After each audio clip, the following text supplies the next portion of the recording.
Boa noite, meus irmãos. Hoje é quarta-feira, dia 22 de novembro de 2023. Estamos iniciando os trabalhos na Casa Espírita de Abel Sebastião de Almeida. Como sempre o fazemos, rogando a Deus, nosso Pai de infinito amor e misericórdia, a Jesus, nosso querido e amoroso Mestre, amigo incondicional de nossas almas, e a Maria de Nazaré, nossa Mãe Santíssima, que nos envolvam no manto de paz, no manto de amor, que nossa psicosfera esteja preparada para todos os trabalhos que se desenvolverão. Então, meus irmãos, para não atrapalhar a programação de estudos, que vai ter continuidade com o nosso irmão Gilberto, o estudo da obra Devação Invisível, vou pedir à nossa irmã Marisa que faça a leitura de uma página preparatória, extraída do Evangelho segundo o Espiritismo.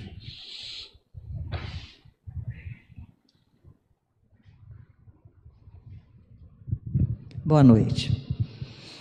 Convidar os pobres e os estropiados, dar sem esperar retribuição.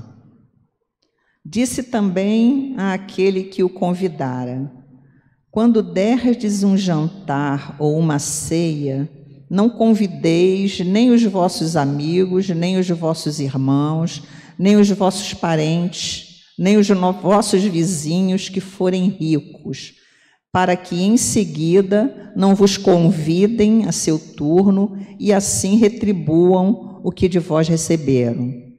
Quando derdes um festim, convidai para ele os pobres, os estropiados, os coxos e os cegos, e sereis ditosos por não terem eles meios de vô-lo retribuir, pois isso será retribuído na ressurreição dos justos. Um dos que se achavam à mesa, ouvindo essas palavras, disse-lhe: feliz do que comer do pão no reino de Deus. Isso está em Lucas, no capítulo 14, versículos de 12 a 15. Quando derdes um festim, disse Jesus, não convideis para ele os vossos amigos, mas os pobres e os estropiados. Estas palavras absurdas, se tomadas ao pé da letra, são sublimes, se lhes buscarmos o espírito. Não é possível que Jesus haja pretendido que, em vez de seus amigos, alguém reúna à sua mesa os mendigos da rua. Sua linguagem era quase sempre figurada, e para os homens incapazes de apanhar os delicados matizes do pensamento, precisava servir-se de imagens fortes que produzissem o efeito de um colorido vivo. O âmago do seu pensamento se revela nesta proposição: e sereis ditosos por não terem eles meios de vô-lo retribuir. Quer dizer que não se deve fazer o bem tendo em vista uma retribuição, mas tão só pelo prazer de o praticar. Usando de uma comparação vibrante, disse: convidai para os vossos festins os pobres, pois sabeis que eles nada vos podem retribuir. Por festins deveis entender que não os repastos propriamente ditos, mas a participação na abundância de que desfrutais. Todavia, aquela advertência também pode ser aplicada em sentido mais literal. Quantos não convidam para suas mesas apenas os que podem, como eles dizem, fazer-lhes honra ou a seu turno convidá-los?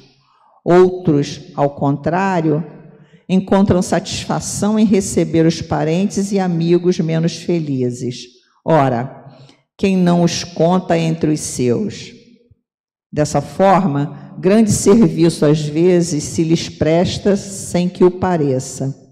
Aqueles, sem irem recrutar os cegos e os estropiados, praticam a máxima de Jesus.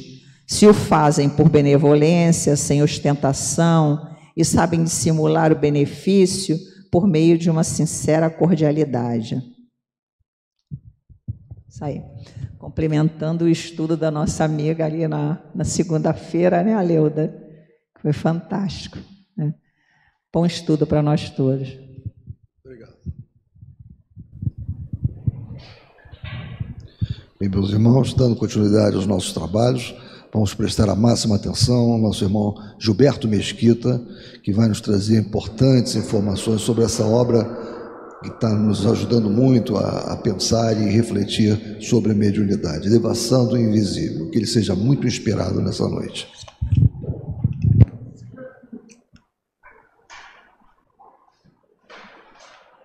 Boa noite.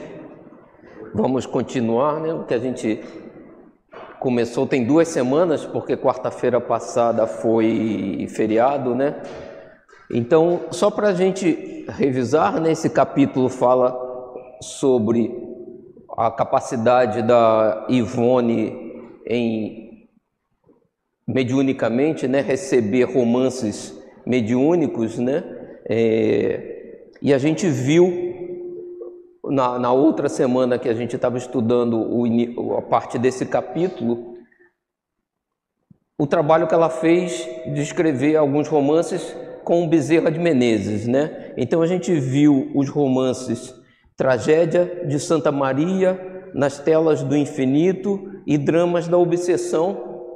Foram alguns livros que ela psicografou através do espírito Bezerra de Menezes, né? E ela falava, né, que ela, em desdobramento, né, conhecia a história, convivia com o Bezerra, com outros espíritos, e recebia então as informações que depois, psicograficamente, ela recebia de novo, e muitas vezes a psicografia com intuição, com visão, de novo, né, das obras, e todo esse processo para preparar ela, para ela poder repassar exatamente o que o Bezerra de Menezes queria passar, né? A gente vai ver que ela continua aqui agora falando sobre a experiência que ela tem com Vitor Hugo e com Charles, e que não é muito diferente do que ela nos contou com o caso de Bezerra de Menezes, né? Então ela vai começar aqui, a gente continuando do ponto em que a gente parou. Ela começa a descrever agora alguma experiência que ela teve com Charles, né? Então ela coloca: não obstante, nem sempre o médium consegue transcrever na íntegra o que avista no espaço, concedido por seus mestres instrutores. Parece mesmo que cenas belíssimas, admiráveis pela perfeição, deixam de ser psicografadas no decurso da obra, porque assim o determinaria o próprio autor, visto que a escrita não reproduziria fielmente o encantamento que a visão espiritual alcançou. Na obra Nas Voragens do Pecado, e essa obra foi pelo espírito Charles, né? Nas Voragens do Pecado, então, é um romance que se passa na França em 1572. Relata a triste história de um coração que não consegue perdoar por inteiro uma ofensa grave, resultando em uma trama de perseguição e vingança no plano espiritual e desencadeando um processo obsessivo nos 2 planos, que a gente acaba muitas vezes vendo isso aqui na própria mesa de trabalho, né? Esses dramas que, se pensarmos, né, que uma vida leva 70, 80 anos, você fica depois 70, 80 anos, 100 anos, às vezes, no mundo espiritual, antes de reencarnar. Então, muitas vezes, alguns desses processos têm 200, 300 anos fácil, né? E a gente perdendo um tempo enorme, né?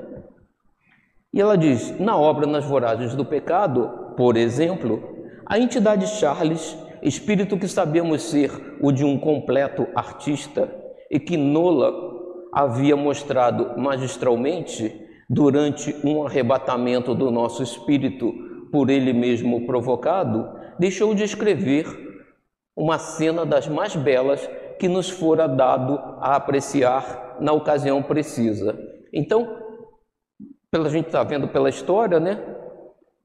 Charles, ela mesmo conviveu, né, pelos romances que tem, ela conviveu com Charles, conviveu com Vitor Hugo, conviveu com Chopin, né? Então, grupo de artistas, né, que reencarnaram na França naquele período, e ela fazia parte desse grupo, né? E ela diz, né, a personagem desse romance, né, Otília de Louvigny, ao ter conhecimento do massacre da família de La Chapelle durante a chamada Matança de São Bartolomeu, a Matança de São Bartolomeu, ou Noite de São Bartolomeu, foi um caso em que os reis da França, na época, que eram católicos, ligados à Igreja Católica, acabam num encontro em que os protestantes fazem, perto de Paris, e eles estavam também envolvidos com outros ducados e principados na França, né? Os protestantes, eles se reúnem e matam todos aqueles protestantes numa noite só, né?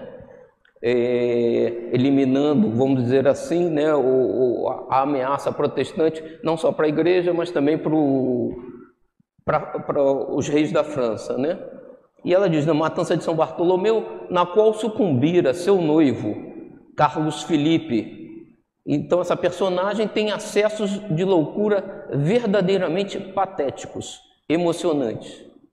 Em desespero, sai em correria pelo parque de seu castelo e pelos campos adjacentes, ou sobe aos terraços e torres da mesma vetusta habitação, bradando, em lágrimas, pelo nome do noivo, entre mil queixas pungentes e revoltas blasfemas. E ela está descrevendo isso porque, quando o Charles, preparando ela para escrever o livro, mostrou essa cena para ela, né? E ela continua, né?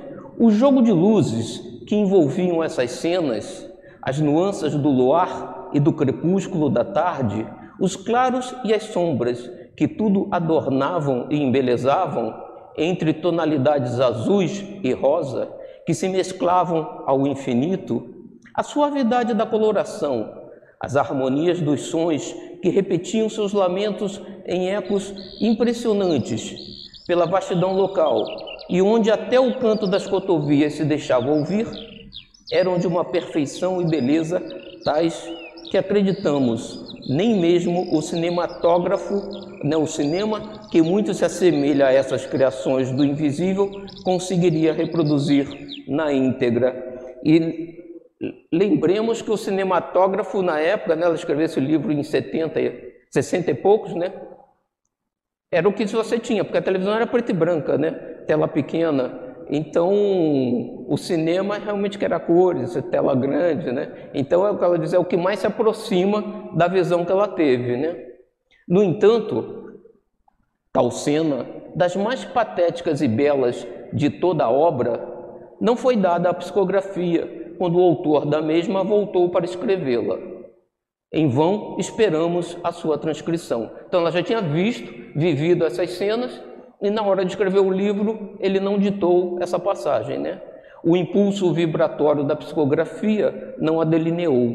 Aliás, nem sempre se poderão aproveitar todos os detalhes e nuances dos dramas assim relatados ao médium, no invisível, porque a obra se alongaria demasiadamente, o que seria contraproducente. É fácil, porém, compreender que a dita cena, destituída de qualquer valor moral ou doutrinário, embora artisticamente perfeita, né, ela tinha um surto, vamos dizer assim, né, por causa da morte do noivo, se desesperava, então moralmente não agregava muita coisa, né? Fora suprimida para que a parte doutrinária não ficasse sacrificada pela extensão da obra, pois sabemos que o móvel dos romances espíritas é a propaganda da doutrina por meio suave e convidativo, tributando os instrutores espirituais grande apreço a essas obras, por julgá-las imensamente úteis em virtude dos exemplos vivos oferecidos aos leitores. Os romances são uma forma agradável, vamos dizer assim, de introduzir as pessoas ao conhecimento espírita, né? Então realmente é importante. Conquanto os espíritos guias deem preferência à parte doutrinária, a moral elevada que vemos presidindo a tudo quanto a revelação espírita tem concedido generosamente aos homens, também observamos que jamais se descuram eles de embelezá-las com os traços vigorosos de uma arte pura, elevada e, por assim dizer, celeste, né? Isso é interessante, o Alcir sempre fala isso também, que às vezes a gente, né, tem aquela visão, não, eu tenho que ser humilde, Então, vou ser muito simples. A gente tem que ser simples, mas tem que aprender a amar o belo. Ou seja, parte do nosso processo evolutivo é caminhar para o belo, né? A nossa evolução só vai se dar completa, né, se a gente desenvolver a intelectualidade e, né, a moral. E essa parte intelectual caminha para o belo, para a arte, né? E você vai ver que a gente vai ver que ela reforça isso várias vezes. Jamais, porém, presenciamos tantas e tão grandiosas expressões de arte e beleza, belezas superiores a tudo quanto nossa mente fosse capaz de conceber, como no ano de 1931, ao nos ser revelada, durante um longo desdobramento, a história de Amor e Ódio. E aqui a gente vai ver, né, o livro Amor e Ódio. Nesse dramático romance de Ivone A. Pereira, somos apresentados ao drama vivido pelo fidalgo Gaston de Saint-Pierre, que sofre uma injusta condenação ao ser acusado de crimes que não cometera. Isso foi na época de Kardec, né? Ela vai contar isso aí mais adiante. Já publicada pela FEB, desdobramento que nos levou a visitar a cidade de Florença, na Itália, examinar suas obras de arte, visitar seus palácios e admirar o jogo de luzes irisadas através dos vitrais, contemplando-a tal como era há 2 séculos. Eu tive a oportunidade de visitar Florença na década de 90, não há 2 séculos, talvez 2 séculos atrás também, eu não sei, né? Mas nessa vida, em 90, e realmente é uma experiência incrível, né? Oportunidade de ver a estátua de Davi, de Michelangelo, né? A oportunidade de visitar o Palácio dos Médicis, os museus, tem vários museus na cidade, várias igrejas, e a gente andou visitando algumas igrejas porque Michelangelo está enterrado em uma delas, Dante Alighieri está enterrado em outra igreja, e aí, por exemplo, no Palácio dos Médicis tem um subsolo, uma catacumba, com um túmulo da família. Cada túmulo é uma obra de arte em si, só os túmulos, né? Então, assim, é arte para tudo quanto é lado, é uma beleza realmente inigualável. E aí ela reforça, né? Esse lado eu botei aqui para chamar a atenção da gente, porque na obra de Allan Kardec, obras póstumas, né? Allan Kardec diz, né? Assim como a arte cristã sucedeu à arte pagã, transformando-a, a arte espírita será o complemento e a transformação da arte cristã. E ainda nessa obra, né, obras póstumas, o espírito de Rossini, que foi um músico italiano, autor de óperas, ele diz: o espiritismo irá depurar a arte que conhecemos, e esta arte, depurada, será aquela inspirada nos ensinamentos da doutrina espírita, lógico, baseada nos ensinos de Jesus, né? Ó, sim, o espiritismo terá influência sobre a música. Como poderia não ser assim? Seu advento transformará a arte, depurando-a. Sua origem é divina. Sua força o levará a toda parte onde haja homens para amar, para elevar-se e para compreender. Ele se tornará o ideal e o objetivo dos artistas, ele o espiritismo, né? Pintores, escultores, compositores, poetas irão buscar nele suas inspirações e ele lhes fornecerá, porque é rico e inesgotável. E no capítulo anterior a gente viu que a própria Ivone diz que Frederico Chopin vai se reencarnar, né? E vai ser músico de novo no planeta, então a gente vê que isso está realmente acontecendo, né? Toda a gente reconhece a influência da música sobre a alma e sobre o seu progresso, mas a razão dessa influência é, em geral, ignorada. Sua explicação está toda neste fato, que a harmonia coloca a alma sob o poder de um sentimento que a desmaterializa. Isso Rossini nos dizendo. Então a arte, sim, é importante, a gente tem que começar a prestar atenção, né, dentro do possível, para isso também, né? E Ivone continua: e assim, nesse exame, que muito naturalmente era realizado, distinguíamos até mesmo os brocados e cortinados dos grandes leitos senhoriais. Ela estava lá em Florença, né? As pinturas decorativas das paredes, o brilho do verniz dos móveis, os raios de sol coados através dos vitrais multicores, tocando tudo de uma forte sugestão.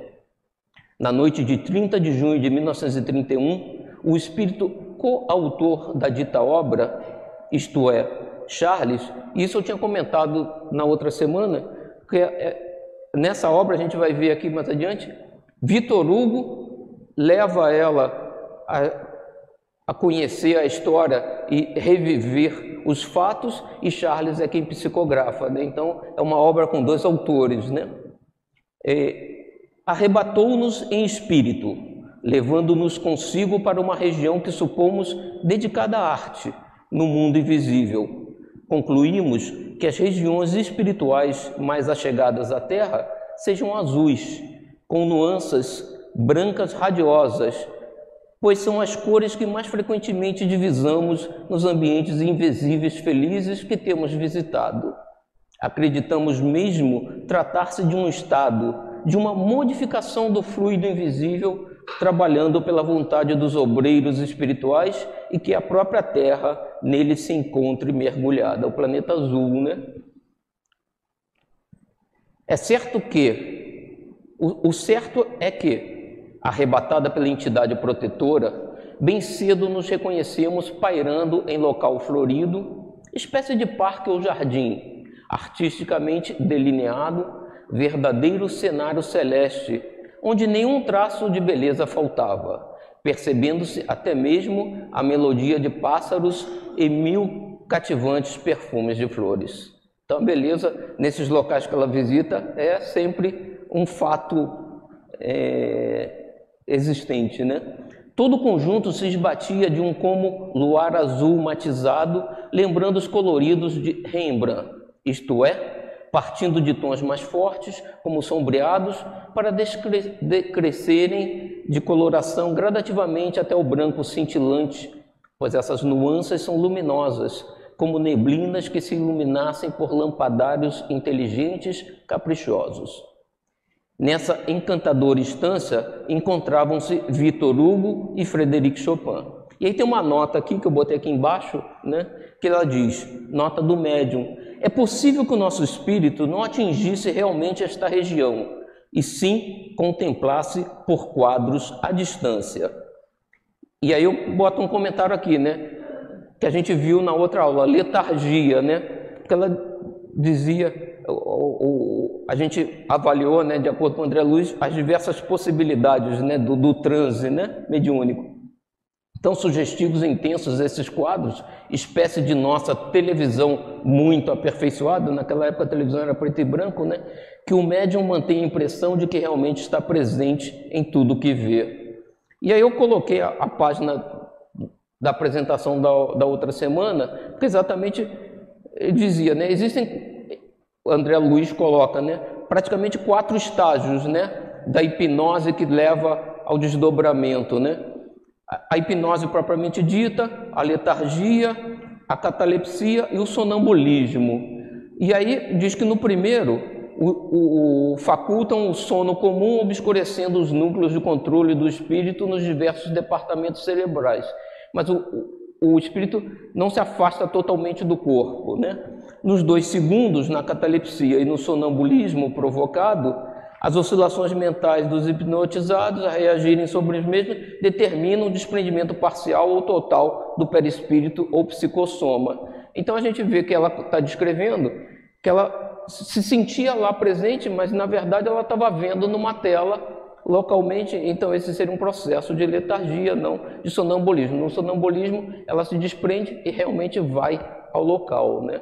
E consegue repassar isso ao corpo. Vendo-os, nenhuma surpresa nos assaltou, pois não temos memória de quaisquer surpresas que nos assaltassem durante tais escapadas espirituais. Presente estava igualmente a entidade Gaston, que vai ser tema desse livro, né, que figura na obra como a sua personagem central. Acreditamos que, nos ambientes esclarecidos do espaço, quando um dos seus habitantes ou componentes se prepara para a reencarnação, os que ficam lhe oferecem festividades de despedida, homenagens que dão em resultado essas solenidades espirituais, onde o belo atinge proporções inconcebíveis à mente humana, por mais artisticamente dotada que seja, visto que o belo, no invisível, é apanágio do virtuoso, do moralizado, do coração humanitário e fraterno, já identificado com as vibrações inerentes ao verdadeiro bem. Temos que buscar o belo se a gente quer evoluir, não tem jeito, né? A pura intelectualidade, desacompanhada dos princípios excelentes que somente as verdadeiras qualidades do coração produzem, assim como a arte por si só, com o séquito da vaidade, do orgulho, da falta da boa moral, não permitem a ascensão do seu cultor aos planos rutilantes do belo existentes no além. Ou seja, temos que também trabalhar o lado moral, né? O que equivale a asseverar que nenhuma conquista feliz no além-túmulo será possível sem a renovação do espírito, ou seja, a sua reeducação moral. Então temos que trabalhar os dois lados sempre, não tem como, né? Percebemos que Victor Hugo presidiria a tarefa de Gaston, ou seja, Gaston queria escrever um livro sobre a vida dele, mas ele mesmo não conseguia, então ele pediu ajuda a Victor Hugo, né? Auxiliando-o nas narrativas com o poder do próprio gênio, pois teria sido amigo e protetor de Gaston, quando encarnados ambos em Paris, tendo-o livrado mesmo da guilhotina, coadjuvado nos esforços para patentear a inculpabilidade do mesmo pelo professor Denisard Rivail, Allan Kardec, de quem o jovem teria sido discípulo. No entanto, era Charles quem nos esclarecia, e aqui tentaremos reproduzir suas palavras de então por meio das recordações que nos ficaram e das intuições que nos afloram à mente sob as irradiações do mesmo dedicado amigo, sob cuja vigilância essas páginas são escritas. Então, Charles estava ditando para ela a obra e, ao mesmo tempo, ela, por intuição, lembrava da história que ela falava, a gente viu na outra semana, que a mediunidade, no caso dela e de vários outros, Chico Xavier, alguns outros médiuns, consegue passar por esses processos ao mesmo tempo, né? A psicografia com intuição, com visão, com audição, tudo ao mesmo tempo, né? E Charles dizia, trata-se da solenidade de despedida de Gaston e Ivone diz, jamais nos podemos apossar do verdadeiro nome dessa entidade, que no volume Amor e Ódio vemos alterado. No volume Amor e Ódio, eu botei aqui embaixo, ele seria Gaston de d'Aberville, Marquês de Saint-Pierre, como está no livro Amor e Ódio, né? Antigo amigo nosso, companheiro de ideais republicanos de Hugo em Paris. Sua beleza física foi célebre, pois sua plástica e mesmo a fisionomia apresentavam semelhanças muito pronunciadas com a estátua do Apolo de Belvedere. E aí eu coloquei a foto da estátua aí, que é a que ela faz menção, né? E ela fala, sua vida, no entanto, primou pelos grandes infortúnios, verdadeiras desgraças que sobre ele se abateram. Despede-se hoje dos amigos da espiritualidade, porque entrará em preparativos para a reencarnação, o que absorverá suas atenções e cerceará a liberdade de que até agora vem desfrutando entre nós. E aí um comentário, né, é interessante, porque ele era artista, esse Gaston, né, conviveu com Charles, conviveu com Hugo, Victor Hugo, só que possivelmente ele ainda não tinha encontrado o caminho, né? Moralmente ele ainda devia estar pecando, né? Então ele teve uma vida difícil. Só que nessa vida, que ele teve diversas dificuldades, quase foi levado à guilhotina, ele acaba encontrando Allan Kardec e possivelmente a partir daí ele vai dar o rumo. Então ele vai, intelectualmente ele tinha se desenvolvido, agora possivelmente ele vai fazer o desenvolvimento moral, né? Ele se sente cansado da Europa, como que aterrorizado dos férreos costumes, dos preconceitos excessivos do materialismo desanimador ali existente, e reencarnará, por isso, no Brasil, de cujas plagas se enamorou, E aí, só de curiosidade, eu peguei uma passagem aqui de Herculano Pires e o comentarista dizia: você sabia que, em entrevista a Herculano Pires, em 1973, no programa No Limiar do Amanhã, Chico Xavier revelou que milhões de espíritos de cultura francesa reencarnaram no Brasil para continuar a divulgação do espiritismo? Chico, então, diz que gostaria de aprofundar a questão, pedindo licença para ditar sobre os apontamentos de Emmanuel em 1965. Perguntei a ele onde estavam aqueles companheiros de Allan Kardec que vibravam com a doutrina espírita na França. Onde estava aquele contingente de almas heróicas, sublimes, que aceitaram aquelas ideias e a divulgaram com tanto entusiasmo pelo mundo inteiro. A maior parte na França, grande parte na Bélgica, por exemplo. Então, ele me disse, ele, Emmanuel, que do último quartel do século XIX para cá, mais ou menos de 15 a 20 milhões de espíritos da cultura francesa e principalmente os simpatizantes da obra de Allan Kardec reencarnaram no Brasil para dar corpo às ideias da doutrina espírita e fixarem os valores da reencarnação. Então a gente está vivendo esse momento e a gente tem que tirar proveito, nós que estamos aqui no Brasil nesse momento, tirar proveito disso, de cujas plagas se enamorou, para novos ensaios de progresso, a sombra generosa do Consolador que lhe acalentou o coração nos dias do passado. Deseja ele narrar, Gaston, que quer escrever o livro, a sua história por intermédio do feito mediúnico e oferecê-la à mocidade da sua futura pátria, ou seja, ele vai reencarnar no Brasil, ele quer, quando chegar aqui, o livro dele está já escrito, como lição esclarecedora que mostrará aos jovens descuidados do cumprimento do dever até onde poderão levar as inconsequências de uma juventude leviana e desregrada. Seus mentores espirituais aprovaram a pretensão, visto que o intento seria de utilidade geral. Todavia, Gaston ela não diz o sobrenome, não obstante intelectual primoroso na espiritualidade, não possui o poder mental nem a ascendência moral necessários à produção de um fenômeno tão transcendente e complexo, tal o da criação, transmissão e conclusões morais filosóficas adequadas a uma obra educativa em moldes evangélico-espirituais. E por isso, não concede diretamente ao médium o que se tornou de há muito seu ardente desejo. Então ele quer contar a história, mas ele não consegue escrever um livro nos moldes que se esperam. Então ele conta com o auxílio de Charles e de Victor Hugo.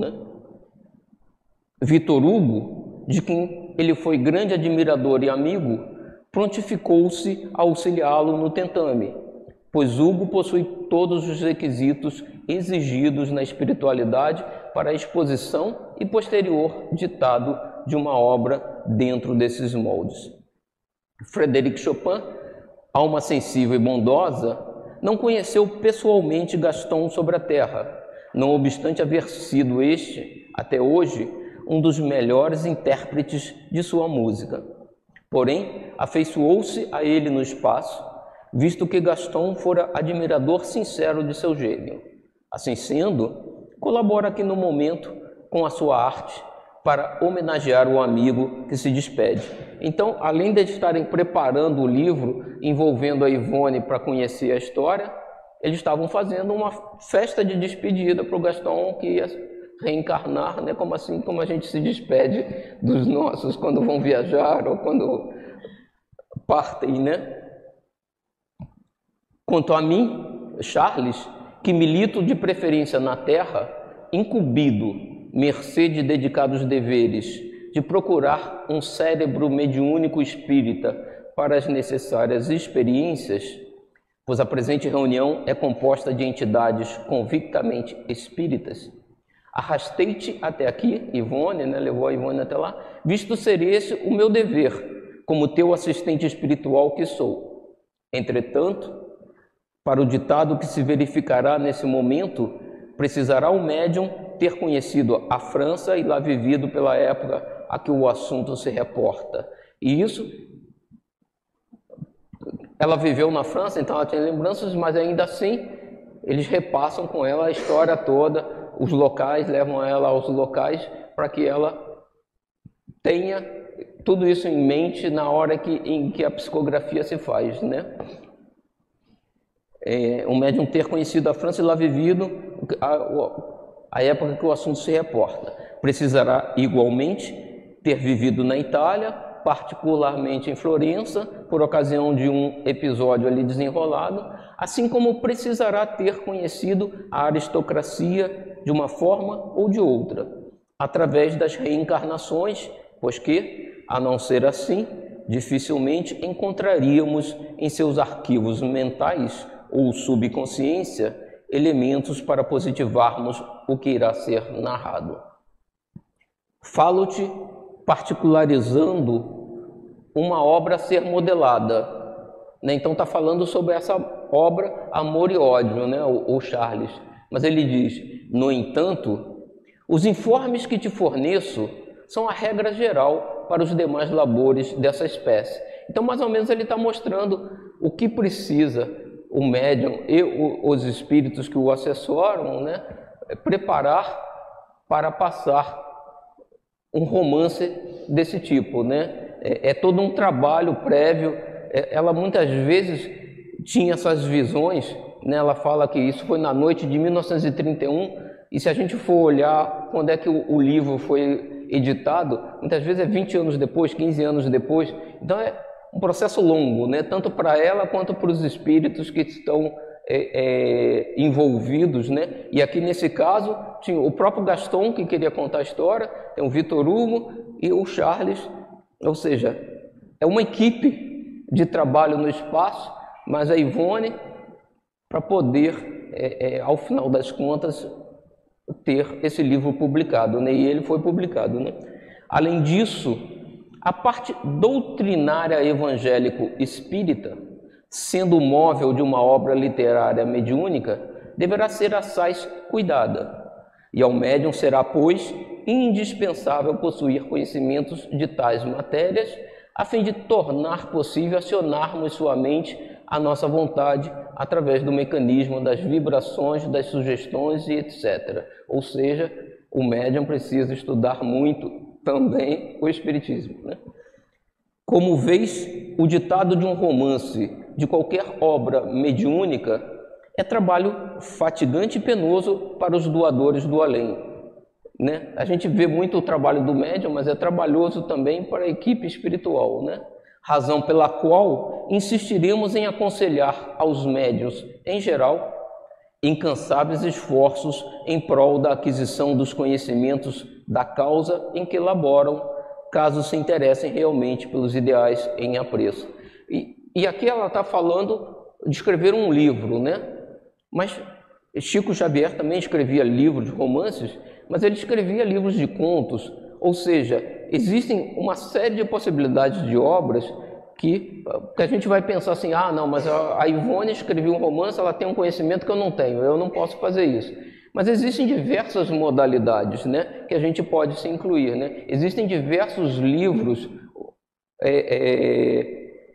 que não são um romance inteiro, uma história inteira, mas que são diversos contos, diversas histórias. A Joana de Ângeles, os livros dela normalmente são assim, ela não faz normalmente um romance inteiro, mas ela faz vários capítulos, cada capítulo é um conto que ela vai juntando as informações e no final tem um livro. E isso fica mais fácil da gente trabalhar, né? Ou seja, todos nós médiuns podemos de alguma forma contribuir nesse processo, né? Mas precisamos nos envolver porque é trabalhoso, né? Para os dois lados. Entre mentes, eis que uma tonalidade vigorosa de voz, ou seja, a vibração do pensamento genial de Victor Hugo, repercutiu poderosamente em nossas potências espirituais, dando a entender exatamente a frase inicial do primeiro capítulo do drama que seria publicado sob o nome de Amor e Ódio. Uma vertigem intraduzível se apossou do nosso espírito. Desapareceu de nossa visão todo aquele conjunto belo e feliz que nos rodeava. Desapareceram Charles, Frédéric Chopin, o jovem Gaston e o próprio Victor Hugo, e nos reconhecemos em Paris, na época evocada pela primeira frase do livro, isto é, pelo reinado de Luís Felipe. E aqui curioso, né? A gente tinha visto que ela estava no processo de letargia. Ela mesmo diz, né?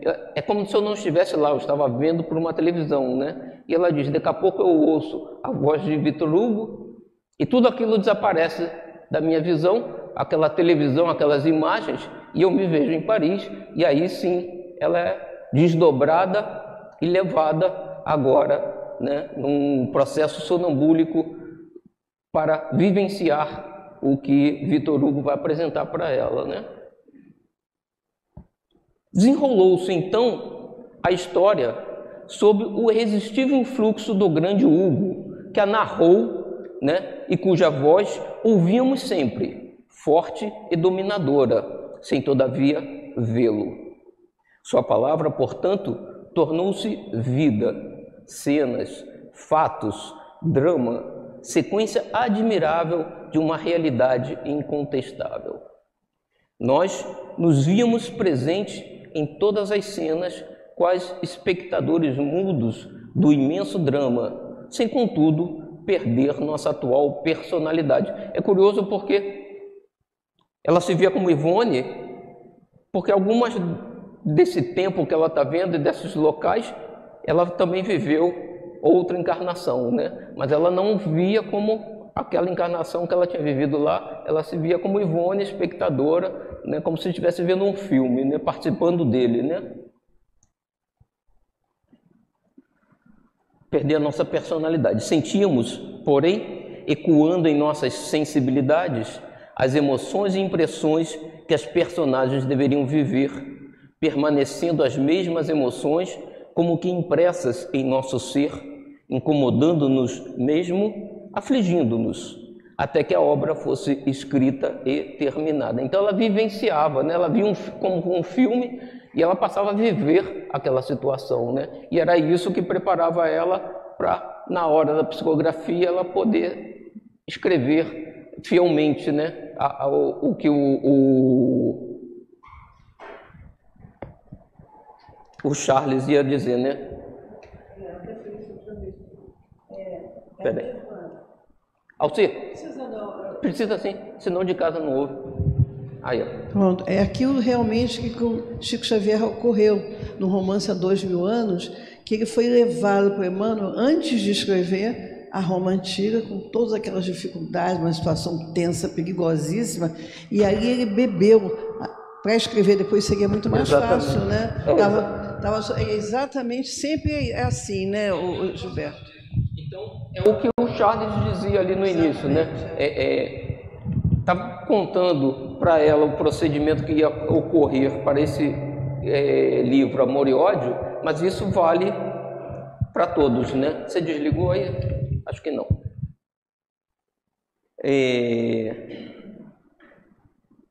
Até que a obra escrita e terminada. Jamais nos fora possível conceber cenas tão belas, tão artisticamente delineadas, paisagens tão esmeradas e tão encantadores pormenores como ao nosso espírito deram a contemplar nessa madrugada feliz em que nos vimos arrebatados para o espaço. Os fatos se desenvolviam em cores que iam do azul pervinca, e aí eu botei aqui, hoje em dia, nos computadores, né, tem um código ali esse é o código do azul pervinca. Então, se você quer imprimir alguma coisa, se você quer fazer, né, existe uma classificação exata de como você obtém cada cor, né, para não é só olhar, assim, existe uma especificação. E essa especificação para computadores, por exemplo, e para as máquinas que imprimem também, para você imprimir uma revista e sair exatamente aquele azul que se quer, né, existe uma especificação. E ela identifica o azul exatamente qual que é, né? O azul pervinca, cintilante, ao branco, igualmente cintilante, ornados de efeitos de luz e sombreados em azul mais forte, lembrando quadros de Rembrandt. Segunda vez que ela cita quadros de Rembrandt, né? E aí eu coloquei aqui no canto, né, na imagem, um quadro de Rembrandt que chama Tempestade no Mar da Galileia, né, que seria aquela passagem que Jesus está com os apóstolos no Mar da Galileia, debaixo de uma tempestade, né? E ela diz: nenhum detalhe de salão ou de algum jardim, nenhum pormenor de vestuários femininos ou masculinos, e nem mesmo os perfumes escapavam à nossa observação ou à nossa sensibilidade. Então, é uma descrição, ela estava no espaço revendo situações que já se passaram no passado, né? É o que o Hermínio de Miranda fala, né? Como uma viagem no tempo, que você volta a fita lá. Só que ela vivia intensamente tudo, né? Os detalhes, as cores, os perfumes, os sons. Ela realmente mergulhava naquele ambiente, né? A certa altura, ouvimos que Hugo comunicava: a quarta parte será narrada em grifo. Não compreendemos o que quereria ele dizer. Nada perguntamos, no entanto. Acreditamos mesmo que o médium, em tal situação, absolutamente não poderá falar, ou seja, externar a própria vontade, se não obedecer à vontade alheia. Ela estava desdobrada, né, no espaço, visitando Paris, né?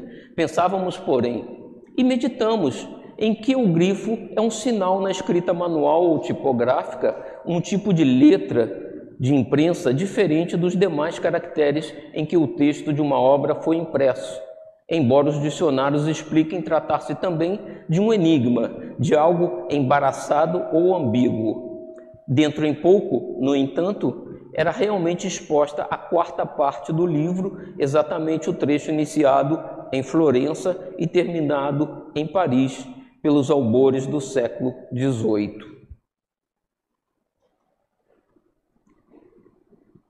No entanto, as cenas agora, bem assim as paisagens, ela dizia que, né, que era de azul pervinca, brilhante, caminhando por branco, então ela estava vendo cenas azuladas e brancas claras, né? E ela diz: agora as paisagens, os ambientes eram inteiramente modelados em cores vivas, diferentes, portanto, do resto do trabalho, que for em azul e branco. Aí estaria o grifo. Nos episódios verificados em Florença, as colorações eram mais intensas, porém claras e cintilantes, como se um sol vivo e ardente recobrisse os ambientes naqueles vividos, recobrisse os ambientes, isso em Florença, né? Naqueles vividos em Paris, durante essa quarta parte, as cores eram mais brandas e delicadas, destacando-se o azul e o rosa, como nas voragens do pecado, mas tudo envolvido em discreta penumbra, como se chovesse. Então ela consegue vivenciar e perceber, né, a mudança do ambiente, né, das cores, e isso certamente, na sensibilidade dela, provoca reações diferentes, né? Então, o Victor Hugo conseguia imprimir no sentimento dela a sensação que ele queria passar para ela, né? No decurso das cenas, nós nos sentimos, por toda parte, como que acompanhante das personagens, a ponto de ingressar em um túmulo com o cadáver de um suicida, cujo espírito se debatia no período das confusões e chegando até a sentir o fétido da decomposição cadavérica. Reconhecemos-nos, igualmente, detidos no horror das antigas prisões europeias, cuja realidade antes não nos preocupava e nos era impossível avaliar. Conhecemos, então, detalhes repugnantes e atrozes ali existentes, tais como imundícies e fétidos que até então ignorávamos houvesse existido nos ditos presídios, né? A Idade Média até 1700, 1800 foi realmente uma época, se por um lado tinha a arte, tinha a beleza, o belo, né? Do outro lado ainda tinha um lado moral bastante duro, né? Uma infeliz paixão de amor por certa dama da aristocracia ensejou o drama que motivou essas páginas. Então, o livro Amor e Ódio é basicamente isso aí que ela está resumindo, né? Eu não li ainda, mas eu tenho lá em casa, eu vou ler. ensejou o drama que motivou essas páginas. Acusado de crimes que não praticou, vítima de represálias odiosas, viu-se relegado a um degredo aviltante pela força imperialista de Napoleão III, e certamente teria sucumbido à pena última, não fosse a intervenção generosa de Rivail. Então, Victor Hugo e Allan Kardec trabalharam para livrar ele de uma acusação indevida, né? Chorávamos e sofríamos, exatamente como faziam as personagens. Cenas, impressões e emoções repercutiam em nossas sensibilidades com intensidade profunda e inexplicável, não isenta de sofrimentos. Então, ela vivenciava aquilo e sofria junto com a história, né? Cremos que todas as potências com que Deus prendou o nosso ser anímico encontravam-se, naqueles momentos sagrados, hiperestesiadas, ou seja, todas as nossas energias vibratórias se haviam exaltado ao grau máximo de nossas resistências espirituais. Por vezes, sobrevinha a fadiga, mas Charles reconduzia-nos o espírito para junto do corpo, ou tínhamos a impressão de que tal acontecia, não sabemos ao certo. Víamo-lo, então, o corpo, arquejante e a suspirar profundamente. Então ela estava em desdobramento, né, junto de Charles e de Victor Hugo, né, vivenciando essas experiências, né, visitando esses locais, mas repassando esses sentimentos, essas vibrações para o organismo, né, como num processo sonambúlico realmente, né. E aí, quando aquilo chegava num limite, o corpo sentia também, né. E Charles então reconduzia ela ao corpo e ela diz: vultos aéreos não reconhecidos por nós, cremos que o tonificavam com terapêuticas celestes aplicáveis ao caso, pois que, então, sobrevinha grande alívio no estado geral e retornávamos aos acontecimentos como dantes. Indagando certa vez da generosidade dos amigos espirituais sobre a razão por que nos eram facultadas tais visões, tão belas e empolgantes, antes que a entidade escrevesse psicograficamente a obra, favor que absolutamente não julgávamos merecer, eis a resposta fornecida pelo próprio Espírito Charles. Não se trata de favor. O que era então? Nós vamos ver na próxima aula. O Alcir vai então dar continuidade e nos mostrar, né, por que todo esse trabalho, eu imagino que para que nós possamos ter acesso, né, aos livros que nos chegam com essas histórias mediúnicas, né? Encerramos aqui hoje, então. Boa noite a todos pela atenção aí.